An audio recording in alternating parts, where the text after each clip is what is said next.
എൻ്റെ ഒരു സുഹൃത്ത് രഹസ്യമായിട്ട് പറഞ്ഞു, മുഖ്യമന്ത്രിക്ക് വളരെ ഇഷ്ടപ്പെട്ട സിനിമ രജനീകാന്തിന്റെയാണ്. അതും ആക്ഷൻ സിനിമ. ആക്ഷൻ പടങ്ങൾ പൊതുവെ ഞാൻ ആക്ഷൻ പടങ്ങൾ ഇഷ്ടപ്പെടുന്ന ഒരാളാണ്. അത് ഏതെങ്കിലും ഒരു സിനിമ സീൻ അത് അങ്ങ് യഥാർത്ഥ ജീവിതത്തിൽ പ്രയോഗിക്കാൻ ശ്രമിച്ചിട്ടുണ്ടോ, സാധിച്ചിട്ടുണ്ടോ? അല്ല, അങ്ങനെ ഞാൻ ചോദിക്കാറില്ല. ജീവിതത്തിലെ എന്തിന്റെയെങ്കിലും പേരിൽ അങ്ങ് പശ്ചാത്തപിച്ചിട്ടുണ്ടോ?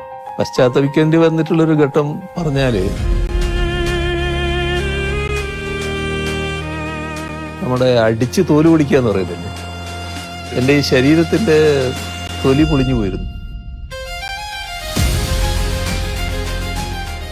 സാർ, ഞാൻ അഭിനയിച്ച ഏതെങ്കിലും സിനിമയിലെ ഒരു ഡയലോഗ് സാറിന് ഓർമ്മയുണ്ടോ? എന്നോട് പറയാൻ.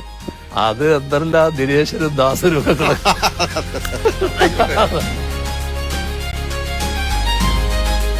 എന്റെ കേരളം, അങ്ങയുടെ കേരളം, നമ്മുടെ കേരളം.